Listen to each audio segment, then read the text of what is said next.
will any Democrats, including the president, get any more bright ideas about hiking it? South Dakota Senator John Thune joins us, stake in hand, with something called the Death Tax Repeal Act of 2015. Senator, always good to see you. What is this about? Great to be with you, Neil. Thank you. Well, look, we think that the death tax is punitive to farmers and ranchers and small business people, family businesses and operations who want to pass it on to the next generation. The Congressional Budget Office in 2009 said that a third of the businesses who owe the death tax owe more in taxes than what their assets are worth.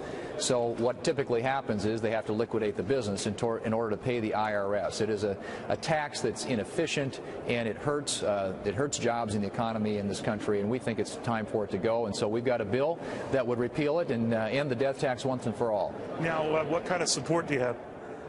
Well, we've had good support, obviously, among Republicans. We've been reaching out to some Democrats. There are some Democrats in the past who have expressed support for getting rid of the death tax.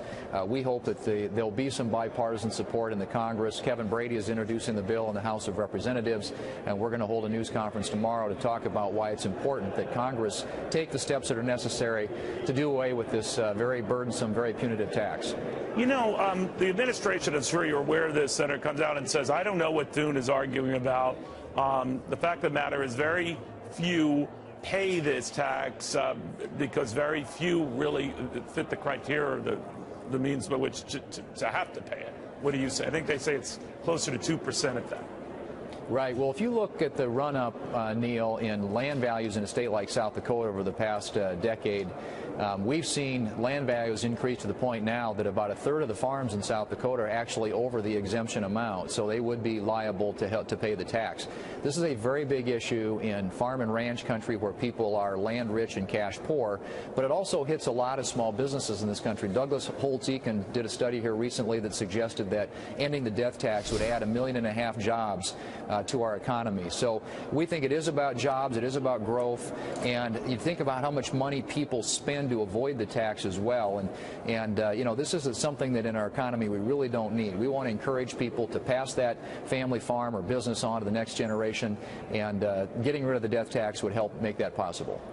As of right now, Senator, you are one of the only Republican senators presently not planning to run for president, that I know of. Right, so I wonder when you hear out of your colleagues this idea for simplified tax code, some of this other stuff, they seem to be very unified. The approach is different.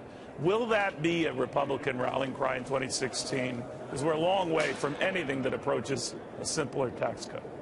I agree, and it should be a rallying cry. The tax code is way too complicated. It is way too costly to comply with.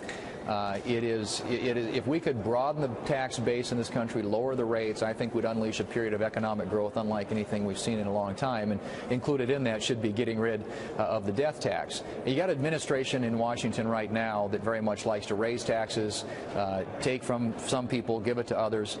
And we just think that the best way to get growth in the economy is to get the tax rate down to the lowest level possible, to where people are making decisions based upon what's best for return as opposed to tax consequences.